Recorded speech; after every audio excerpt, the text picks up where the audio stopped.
இத நினைச்சு பாருங்க. நீங்க இறந்து போயிட்டீங்க. 9 மாசம் கழிச்சு சம்பந்தமே இல்லாம உங்க உடல தோண்டி எடுத்து, அந்த உடலுக்கு நல்ல ட்ரெஸ் எல்லாம் போட்டு, சிம்மாசனத்துல உட்கார வச்சு, கோர்ட்டுக்கு கூட்டிட்டு போயி, இந்த செத்து போன உடம்பு குற்றவாளின்னு கத்துனா, எவ்வளவு பெரிய பைத்தியக்காரத்தனம் மாரி இருக்கு. இது கட்டுக்கதையெல்லாம் கிடையாது. இது உண்மையிலேயே நடந்த கதை. இந்த உலகத்திலே பெரிய மத தலைவர்னா நம்ம யாரும் சொல்லுவோம்? போப்புன்னு சொல்லுவோம். இது அவருக்கே நடந்திருக்கு. இதுல ஷாக் என்னன்னா, இந்த குற்றவாளி மேல பழி போட்டதே இன்னொரு போப். எதுக்கு ஒரு செத்து போன மனுஷன விசாரிக்கணும்? அவரோட விரலை எதுக்கு வெட்டுனாங்க?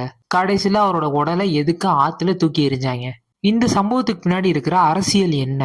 வாங்க அத முழுசா பார்க்கலாம். இது ஒரு ஹாரர் படம்லாம் கிடையாது. But real story. இந்த கதை எப்ப நடந்துச்சுன்னு பார்த்தீங்கன்னா, 1897 ஏடில. அந்த காலத்துலலாம் போப்னா ஒரு மத தலைவர் மட்டும் கிடையாது. யார் ராஜாவாகணும், யாரு பேரரசு ஆகணும்லாம் இவங்க தான் முடிவு எடுப்பாங்க. ஏன்னா போப் பதவிக்கு அவ்வளோ செல்வாக்கு இருந்துச்சு அந்த காலத்துலலாம். இவரோட பேர் என்னன்னு கேட்டீங்கன்னா, போப் ஃபோர்மோசஸ். அந்த காலத்துல அவரை நல்லா தான் மதிச்சுக்கிட்டு இருந்திருக்காங்க. பல வருஷம் இவர் சர்ச்சில் தான் வேலை பார்த்துக்கிட்டு இருந்திருக்காரு. ஆனா அவர் எடுத்த சில டிசிஷன்லாம் அந்த காலத்துல பவர்ஃபுல்லா இருந்தாங்கல்ல, அவங்களுக்குலாம் பிடிக்கல. அவர் ஒரு செட் ஆஃப் எம்பரருக்கு சப்போர்ட் பண்ணியிருக்காரு. இவருக்கு ஒரு எதிரி டீம் இருக்கும்ல, அது வேற ஒருத்தவரை சப்போர்ட் பண்ணுச்சு. இப்ப ஃபார்மோசஸ் எப்படியோ இறந்து போயிடுறாரு. இறந்து போனோம்னா அந்த எதிரி டீம் கைக்கு பவர் வந்துருச்சு. இங்கதான் இந்த கதையோட கிரேசியஸ்ட் பார்ட்டே ஆரம்பிக்குது. இந்த புதிய போப்போட பேர் என்னன்னு கேட்டீங்கன்னா ஸ்டீஃபன் 6. இவர் என்ன சொல்றாருன்னா, அவன் செத்துட்டானா, சரி இவன் செத்தாலும் பரவாயில்ல, இவனோட உடம்ப வெளியில எடுங்க, எடுத்து இவனை ட்ரையலுக்கு கொண்டு வாங்க, இவன் குற்றவாளி நம்ம நிரூபிப்போம் அப்படிங்கிறாரு.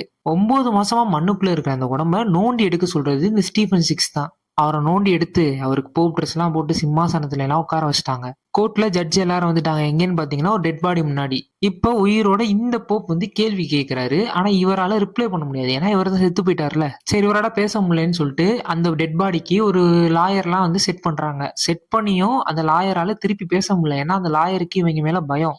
அதனால சம்பந்தமே இல்லாம ஒரு கில்ட்டி, அதாவது ஒரு குற்றவாளின்னு எப்படியோ நிரூபிச்சுட்டாங்க. அதுக்கப்புறம் செத்து போனவருக்கு போப் பதவியை பறிக்கிறாங்க. அப்புறம் ஆசீர்வாதம் போப் 3 விரல் வச்சுதான் கொடுப்பாங்க போல. அந்த 3 விரலையும் வெட்டுறாங்க. அப்புறம் பாடியை இழுத்துட்டு போய் டைபர் நதியில தூக்கி எறிஞ்சிடுறாங்க. ஆனா இங்கதான் ஸ்டோரிங்கிறது திரும்புது. ரோம்ல இருந்த மக்களுக்குலாம் அது ஒரு பெரிய ஷாக் ஆயிருச்சு. என்னடா நடக்குது இங்க அப்படின்னு.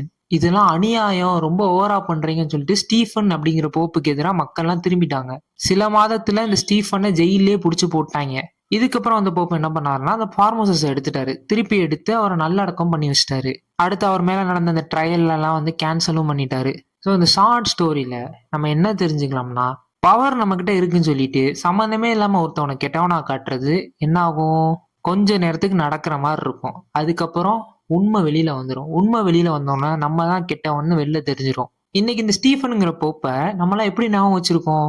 போப்புன்னு ஞாபகம் வச்சிருக்கோமா? இல்ல. டெட் பாடியை நோண்டி அதுக்கு பனிஷ்மெண்ட் கொடுத்த ஒரு மட்டமான மனுஷன் ஞாபகம் வச்சிருக்கோம். ஆனா ஃபார்மோசஸ் அவர் மேல எந்த தப்புமே கிடையாது. அவர் மேல தப்பே இல்ல. அதனால அவருக்கு இன்னும் மக்கள் அனுதாபம் தான் படுறாங்க.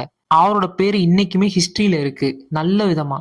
சில நேரத்துலலாம் உண்மை லேட்டா தான் ஜெயிக்கும். ஆனா கண்டிப்பா ஜெயிக்கும். ஸோ இந்த ஷார்ட் ஸ்டோரி உங்களுக்கு பிடிச்சிருந்துச்சுன்னா லைக் பண்ணுங்க, ஷேர் பண்ணுங்க, கமெண்ட் பண்ணுங்க. உங்களை நான் அடுத்த வீடியோல சந்திக்கிறேன். பாய்.